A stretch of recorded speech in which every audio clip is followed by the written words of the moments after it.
I'm writing a book about white-collar drug use, including tech sector. Hi HN. I'm a journalist who wrote The Lawyer, The Addict, a story that ran in the New York Times in July. The story was about my ex-husband, Peter, who was a high-flying powerful partner in Wilson Sonsini, the prestigious Palo Alto-based law firm, and who died in July 2015, a drug addict. Almost everyone in his life missed the signs. The story wound up with enormous traction and was the 55th most read story in the entire paper in 2017. It also generated several threads of commentary on HN, including and now writing a book based on that story for Random House. Although it is about what happened to Peter, the broader story is about the problem of substance use, and often abuse, in white-collar professions, where the users are well-off, well-educated, working long hours, often with all the outward trappings of success. What can you tell me about drug use as a professional or in your profession? I know there is drug use in law, finance, medicine and technology, and I'm hoping that some of you will be open to discussing with me what you see and what you've experienced in your profession and professional environment. I'd like to use some of your comments in the book and will not know or need to know your names, so I hope you'll feel comfortable being as candid as possible. I'm not here to make judgments, all I'm looking for is the truth about what's going on. I'm interested in whatever you can tell me about drugs you are using or observe being used in your field. Which drugs, what effects you see, any stories you have, any details you can share. Thanks. I would be careful of overestimating the amount of stimulant use based on comments and emails here. People who use a lot of stimulants tend to love talking about themselves and often have a belief that anyone successful must be taking stimulants secretly. It plays into the motivation of most stimulant users, which is that the stimulants have given them a special cheat code in life. I worked in construction in my younger years and saw this kind of attitude from the occasional meth user on the job site. I'm seeing more coherent echoes of it in this thread. Another theme that pops up sometimes is someone who says that they used to take stimulants and they were super productive, but they don't anymore, but actually they still do. I'll second this. I don't even drink coffee. I've encountered people who seem absolutely incredulous that I take no stimulants at all. How do you stay awake? Is something I'm asked. My go-to response now is I don't. If I'm tired, I get more sleep. Some of these people probably think that I'm lying. There are a lot of people who think that sleeping at work is a bad idea, but I think it's a lot better than guzzling coffee all day, or taking stronger things. I wouldn't work at a place that didn't allow me to take a nap if necessary. It's not uncommon for me to wake up with the solution to whatever problem I was working on too, so I think it would be wrong to call naps idle time. As an example, using spaced repetition memory software and getting enough sleep is going to be a lot better for your learning than taking Aricept and modafinil. On my PhD calls, some people seem to think I was a wizard for the things I memorized. No drugs were involved, but I did read a few books on memory and religiously used spaced repetition software. I wish this attitude were more common. I can totally see where you are coming from, but I hope you aren't directing your comments towards what I said above. I actually felt pretty vulnerable submitting my comment, as opposed to being someone who loves to talk about myself. It seems to be resonating with others now, so that feeling has worn off, but initially I was a little concerned to open up and be so candid in a public forum. Also, I did not intend to downplay those who are incredibly successful without drugs. I've just witnessed time and time again the scenario where person A is completely awestruck by person B and their accomplishments and doesn't realize it, because they have a literal advantage due to performance-enhancing drugs. Then someone says, "Oh yeah, so-and-so takes a ton of Adderall, didn't you know?" And everything begins to make more sense. To add to this, people often equate energy with productivity. I see a lot of comments saying it was the most productive I've ever been in my life. As someone who's been on both sides, I used to believe stimulants granted exceptional focus and productivity as well. After starting my own business and seeing what real focus and productivity look like, I believe stimulants only help when it comes to slogging through prescribed, boring work. If it's a task that requires creative focus, you are better off getting a lot of sleep and letting your subconscious churn on the problem. When I was much younger, I was exposed to a variety of different drug users. Everything you said is 100% spot on with anyone that abused drugs. I've come to learn that there are a few different kinds of drug users. The first are the users who have not yet had to face the reality of drugs or how drugs affect them personally, even if they are suffering consequences from use. The mental gymnastics at play serve to protect and prolong drug use. I see this all the time with white-collar and middle-class users. They may have to take drugs to function, will crash, lose sleep, have mood swings and resultant relationship problems, but it all gets rationalized away because they have a job and aren't homeless yet. You'll see things like projection, minimization, rationalization, Denial, shifting blame and intellectualization used to defend, deflect and justify drug use. Another type stays rational. About drugs, despite how easy it is to let the honeymoon period trick them into believing that there are only positives and no downsides. They don't tend to lean on the psychological defenses mentioned above. They also tend not to abuse drugs chronically or end up dependent. The final type, if they haven't died, has been kicked in the ass by drug use and was forced to be brutally honest about it. They might still use, but they know they have a problem, or they might be sober. If you see a person talking about drug use as if there are no downsides, only positives, you are probably witnessing someone who belongs to the first camp. Logged in to upvote this. Birds of a feather flock together. I've personally never come across anyone who admits to using anything stronger than Red Bull. In fact, we have some employees who don't even drink coffee, opting for natural stimulants which come with less of a crash. Yerba mate seems particularly popular these days. However, I may be in my own bubble. I'm very interested in seeing what you find. Stimulants aren't my scene, so I don't really know how prevalent they are in tech, but it's never been in my face, at least not compared to when I was in high school. However, marijuana and alcohol are freaking everywhere. Second week at a big company and I had a coworker showing me, among other things, pictures of his pot plantation. Plenty of folks vaped at work, some to the extent that they were incapable of doing their jobs. As for alcohol, San Francisco is a hard drinking town. In other countries, if you get a cocktail, it will be very carefully measured. Here, outside of some artisan hipster joints, you get hilariously unbalanced drinks. We had a drug/alcohol-free policy at work but still had a beer fridge or two. Off-sites were generally open bar. One-to-one meetings. Often at the nearest bar, which typically lasted 1 to 2 drinks. Weekly team off-site lunches. Booze. First day on the job? Let's go to Cozy Car, to celebrate with our high-profile investor. Friday night? Let's go to Martuni's and get blitzed. CEO is too drunk to stand? Don't worry, he's still good to drive.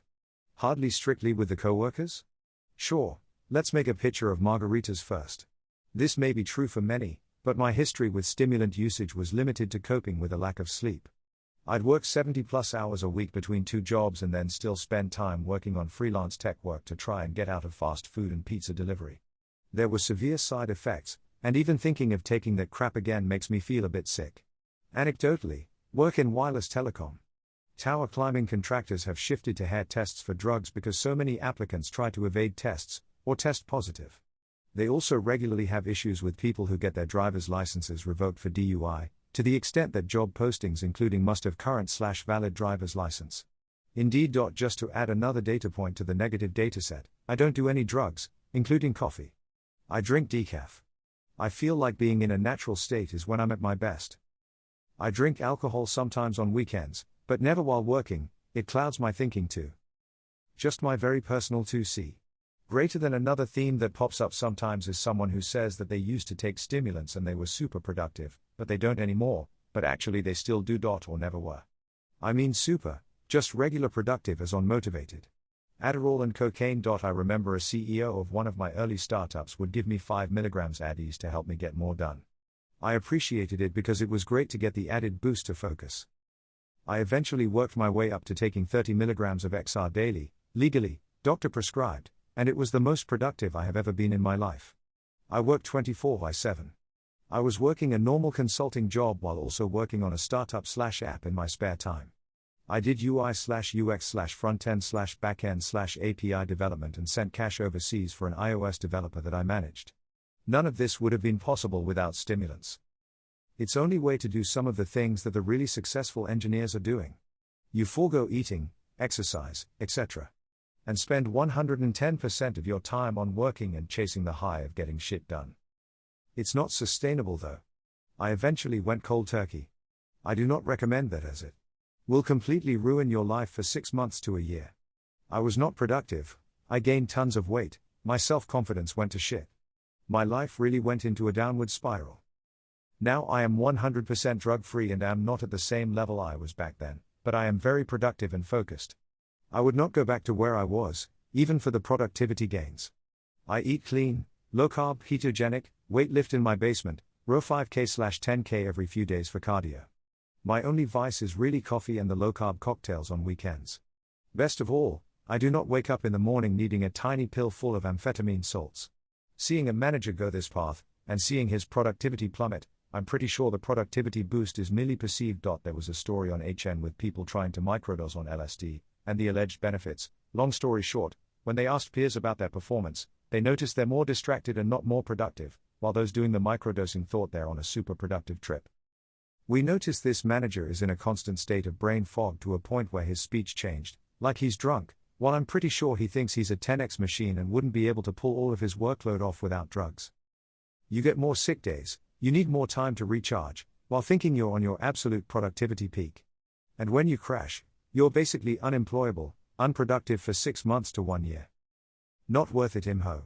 Greater than I remember a CEO of one of my early startups would give me 5 milligrams ADs to help me get more done. Jesus. If that happened to me, my first stop would be to the board/investors to report it, and my second would be out the door and to a new job. Greater than it's only way to do some of the things that the really successful engineers are doing. You forego eating, exercise, etc. and spend 110% of your time on working and chasing the high of getting shit done. I suspect your belief of the effectiveness here is quite a large exaggeration. You might have tunnel vision focus and the ability to stay awake for long stretches and work, but the quality of that work just cannot be top-notch. If you don't eat, exercise, or sleep much, your brain is not getting the fuel it needs to work properly, and no drug can replace or mimic that. Over the very short term you'll see a benefit, but after that it's just vapor. Greater than I remember a CEO of one of my early startups would give me 5 milligrams ADs to help me get more done. That person ought to be in jail. A CEO is definitely not in charge of the pharmacy. Anything of this kind should be prescribed by your doctor. This sounds kind of in line with the theory that drugs are kind of a zero-sum game. You got a lot of speed earlier on and achieved a ton, but then paid for it later on. Kind of like no such thing as a free lunch economic theory, but for drugs. Not to knock you or your methods, just an observation. What made you decide to go cold turkey? Which sounds almost not doable, it's so tough. Did you hit some kind of wall? And would you mind commenting on what you think happens to engineers who don't use some kind of stimulant? I have a similar productive output currently as you described your amped up self to have, and I drink 2, sometimes 3, coffees a day. I get 1 to 2 hours cardio and 4 times a week, and I spend time with my family. I sleep 7 to 8 hours a night. I take at least 1 day a weekend off completely. Pills wouldn't help, in fact they would make it more difficult. Organization, ruthless prioritization and discipline are the key. The rest is just distractions. You never had full-blown ADHD, so you literally were getting high off stims and pulling through insane hours. Amps make the ADHD brain feel baseline normal to that of neurotypical brains. Congrats on kicking the pills. I remember your article. I hope it helps to have the ability to so beautifully render the tragedy that befell you in words. I'm in tech. My first experience with drugs other than weed, which I just don't enjoy, happened relatively late. I was around 30 at the time when I joined friends of a friend taking MDMA at a club. I have experienced chronic depression for as long as I can remember. I was rarely actually sad, as one might think. I was simply experiencing most emotions through a sort of fog. The most troubling symptom has always been what one would just call extreme laziness. Even though I frequently attempted all sorts of methods to motivate myself and acquire discipline, I always failed. Recently, I found a contract I made with myself when I must have been around 12 years old, specifying all sorts of activities such as sports, reading, and socializing to be completed on a schedule for certain rewards. Later, I sought help through the medical system. But even though I tried 3 different antidepressants and 2 therapists, their valiant efforts failed to make a dent. After 3 years of recreational drugs, I cannot say that they are the answer to my problem. But it is certainly an experience that has helped me make some inroads. Much like learning to bike with training wheels, they gave me an appreciation of the range of emotions one can experience. Both exhilarating, all-forgetting thrill, as well as content serenity, were states I only knew from literature. I've consumed MDMA, 2CB, LSD, speed, and ketamine. I'm staying away from cocaine, all opiates, and GHB. I do consume speed at work. The enjoyment of working in a flow-like state is magnificent, although it comes with its own downsides, mostly a tendency to dive into time-wasting side issues. Even though I have overdone it on multiple occasions, sometimes working for 4 days straight, I have never had trouble not taking anything for a few weeks when I was traveling, or simply ran out. I've also almost completely stopped drinking alcohol. I've been in a joyful relationship for the last 5 years, and we've used drugs to find previously unthought of depths of sexual pleasure. It was enormously freeing to finally be able to write about what happened to my family. Yes, thank you. I felt like I was living in a John Grisham created hell, afraid of telling anyone what really happened and instead acting like Peter was the victim of his own stringent work ethic, which is true and not true. May I ask you what you do for a living? Are you a developer? There is a population of media developers that are fairly heavy marijuana users. By media developer I mean animation, VFX, games, and other graphics and entertainment related type of software. We tend to be older, having been in graphics and media for 20 to 30 years for most of us pothead graphics junkies. We have bongs and all the typical pot smoking accessories out in the open at our offices, and they are in active use throughout the day, from the moment the day starts. In general, we are people that write the core software of the renderer, the simulation, the shaders, the production tools, or other somewhat overly complex yet creative element of our work. We've been leads for 20 years, at least.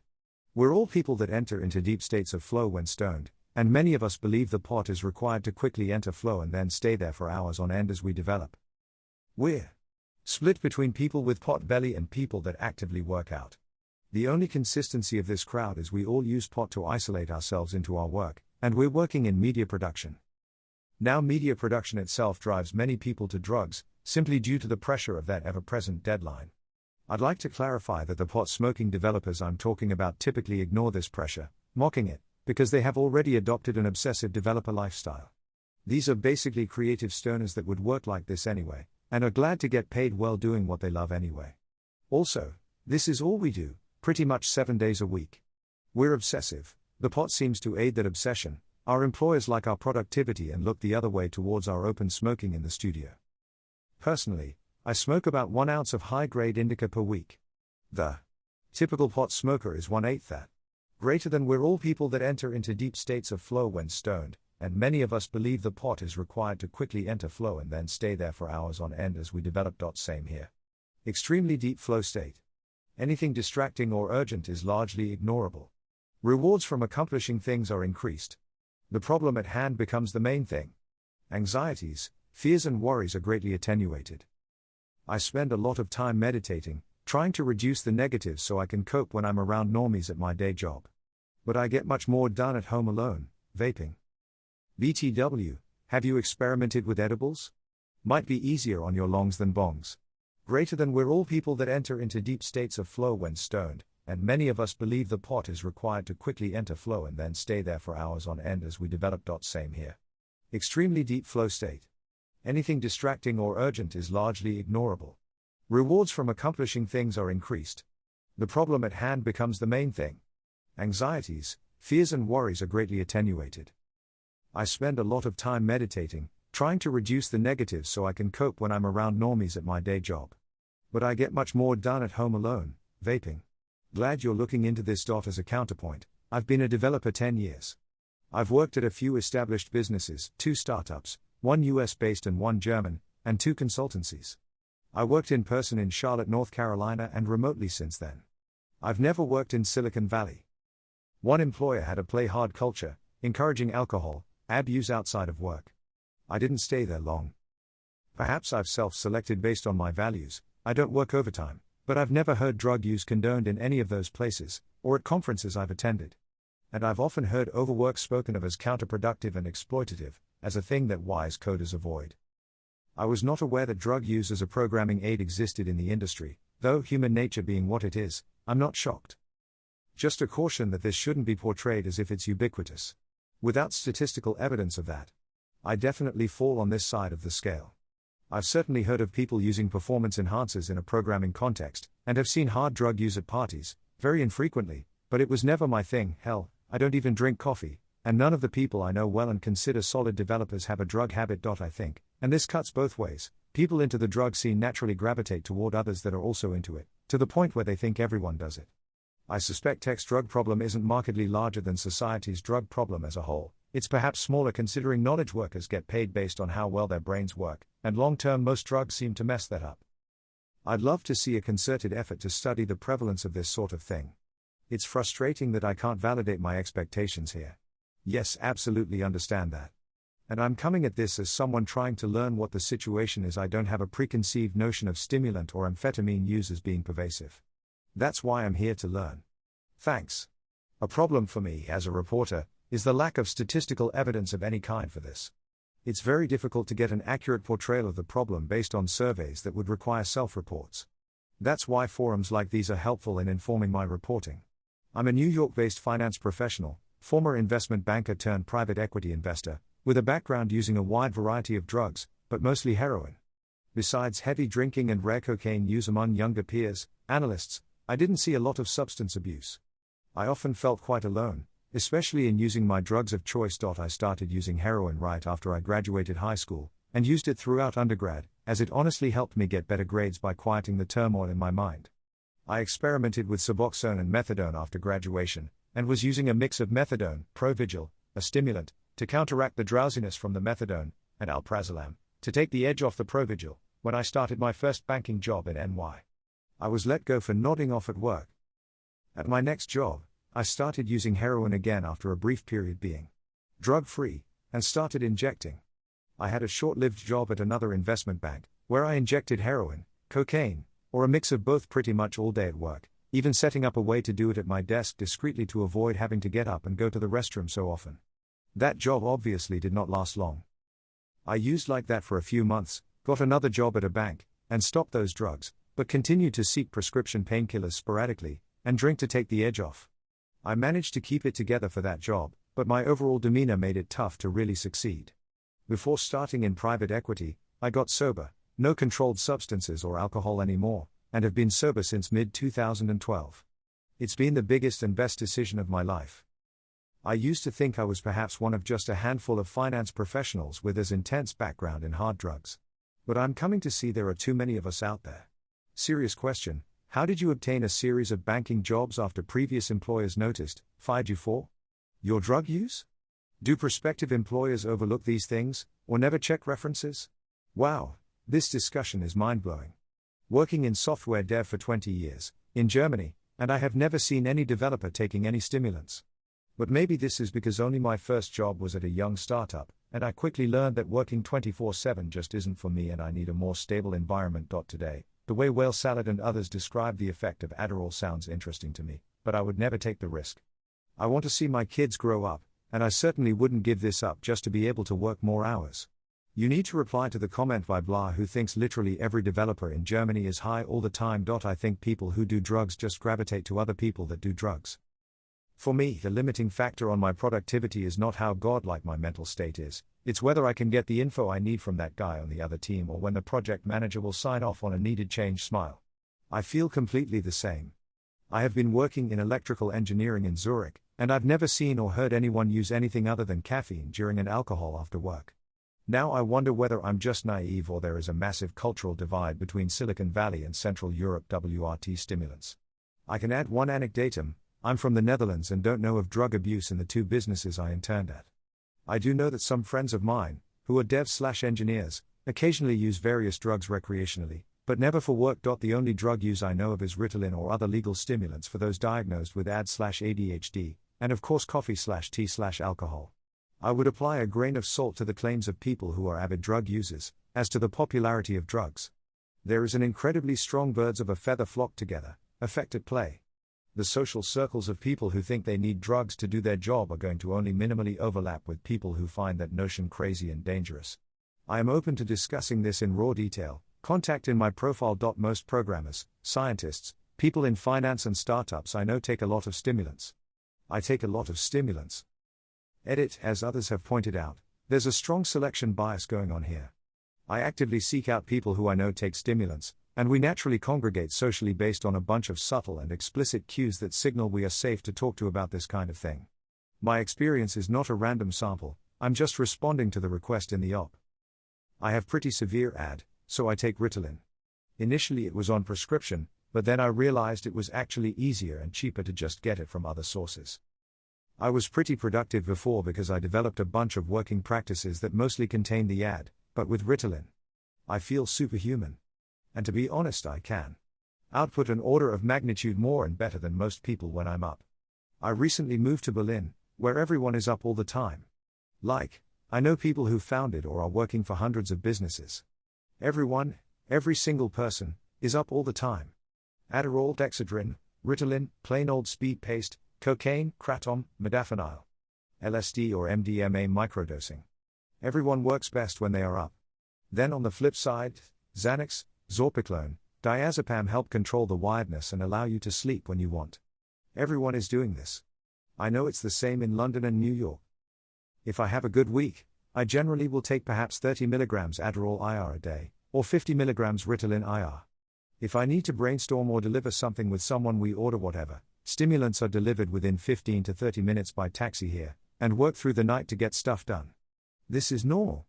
It's strange to me to see this being described as a problem because it's not a problem. It is fairly low risk, compared to, for example, binge drinking, and it completely transforms your ability to work. It's so normal to me that I don't hide it from anyone and nobody ever complained. I meet random people, like undergraduate students from the USA who are visiting, and they are in exactly the same routine. Everyone works best with stimulants. I lived in London for a few years to work in finance, top-tier banks as well as hedge funds. I haven't met a single person who takes any sort of stimulants besides coffee.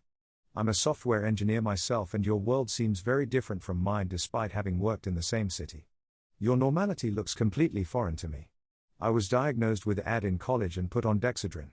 It does an incredibly good job of helping you focus and help you get things done. I feared the drug though and never took it as much as prescribed.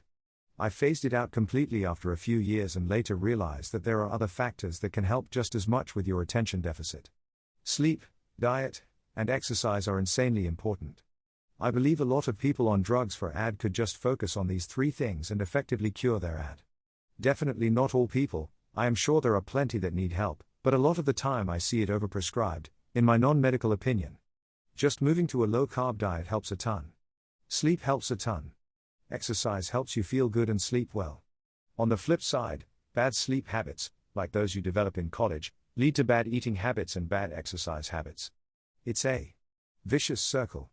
Stimulants help you avoid those healthy habits with some of the same positive outcomes, at the expense of health. I think you are crazy though if you think prolonged exposure to these drugs is fairly low risk. You build up a tolerance, you need to take more, and it does have long-term effects. It seems like you are in your early 30s, so you may have been doing this routine for the past 10. If so, when do you think you will stop? Never. Please talk to a professional about it. I'm that squeaky clean guy in high school that, unbelievably, never even encountered anyone smoking marijuana back then. My social circle did not and still doesn't really include much drug use. Yet I've directly observed Adderall abuse in Silicon Valley. That's how prevalent it must be. I live and work in Berlin for years now, working in startups, and I haven't met anybody that, openly, uses anything harder than tobacco or coffee, nor I met anybody who said they knew somebody to do that. Beer is common after work, once in a while. However, what you describe is definitively not normal. Not that I find that problem, or high risk, or anything, it's just the fact that it would just surely catch attention if anybody from my work environment, 30 plus close coworkers, notice somebody like you're describing. Chiming in here to corroborate that stimulant use/abuse is heavily prevalent in scientists and startup types that I know. Even the MD/PhD types who have been in clinical practice for 20 years do it, even after they've had kids etc. Most only abuse coffee. You can tell because the norm is to drink coffee until you're literally red in the face when there is serious work to get done. There are people who abstain, of course. They aren't looked down on, but they're probably not as productive on average. Coffee isn't bad at all. But plenty of others use/abuse prescription stimulants too, usually a bit more clandestinely in my experience. But if you know what to look for, it's easy to tell when they're on them. It makes sense. The point where people need stimulants the most is in synthesizing experimental insights into new hypotheses in light of other literature. It takes a lot of brainpower to keep trucking. You can take a crack at it without stimulants, but you'll run out of steam quickly. As far as the downside, a handful of people binge drink to come down, but it isn't the norm, except during social events. There are a few who smoke weed, take Xanax at work to calm down, but these are frowned upon somewhat. I'll contact you directly, and appreciate your candor. Do you think it's a European versus American thing? That we tend to demonize in some ways the need for substances to help us in some way, whereas in Berlin, for example, no one cares. And they've schooled themselves so that they know how to use it safely, whatever that means.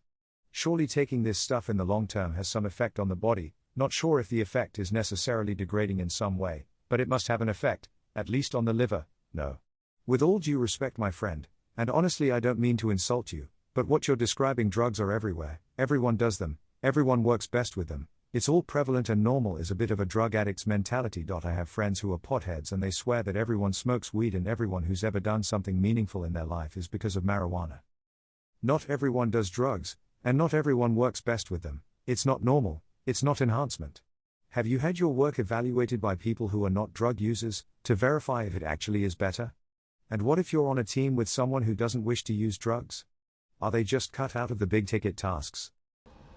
Hey guys, this is the Rogue YouTuber here. I recently had a big change in my life. I had a baby daughter. Here she is. If you could do me a favor and remember to hit the subscribe button and bang the bell, I'm hoping to really create a YouTube channel that really gets people excited and brings people the best, most interesting content collated from across the internet. I'm saving up to save my little girl to Carnegie Mellon Computer Science Department. So please remember to like and subscribe. See you next time.